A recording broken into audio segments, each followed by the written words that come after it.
સુરત શહેરમાં કાયદો વ્યવસ્થાની સ્થિતિ પર ગુનેગારો વારંવાર તરાપ મારી રહ્યા હોય તેમ લાગી રહ્યું છે। હત્યાનો પ્રયાસ અને હત્યાની ઘટના હાલ સુરતમાં આમ બની રહેતા પોલીસ કામગીરી સામે સવાલો ઊભા થઈ રહ્યા છે। તે સુરતના ચોક બજાર પોલીસ મથકની હદમાં યુવાની ઘાતકી હત્યાને લઈને ચકચાર મચી જવા પામી છે। સુરત શહેરમાં હત્યાનો સિલસિલો યથાવત જોવા મળી રહ્યો છે। ચોક બજાર વિસ્તારમાં બનેલી આ સનસનીખેજ ઘટનામાં કલ્પેશ પારધી નામનો યુવક અજાણ્યા હુમલાખોરોના નિશાન પર આવ્યો હતો। મળતી માહિતી મુજબ યુવક પર તીક્ષ્ણ હથિયાર વડે અચાનક જ જીવલેણ હુમલો કરવામાં આવ્યો હતો। આ હુમલામાં યુવકને ગંભીર ઇજાઓ પહોંચી હતી અને સારવાર મળતે પહેલાં તેનું મોત થવા પામ્યું હતું। હત્યા કર્યા બાદ આરોપીઓ ઘટના સ્થળેથી ફરાર થઈ ગયા હતા।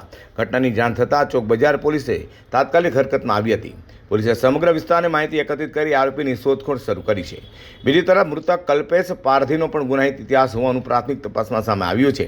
હવે હત્યા પાછળનું ચોક્કસ કારણ શું હતું, અગાઉની કોઈ અદાવત હતી કે અન્ય કોઈ કારણસર હત્યાને અંજામ આપવામાં આવ્યો તે દિશામાં પોલીસ તપાસ કરી રહી છે।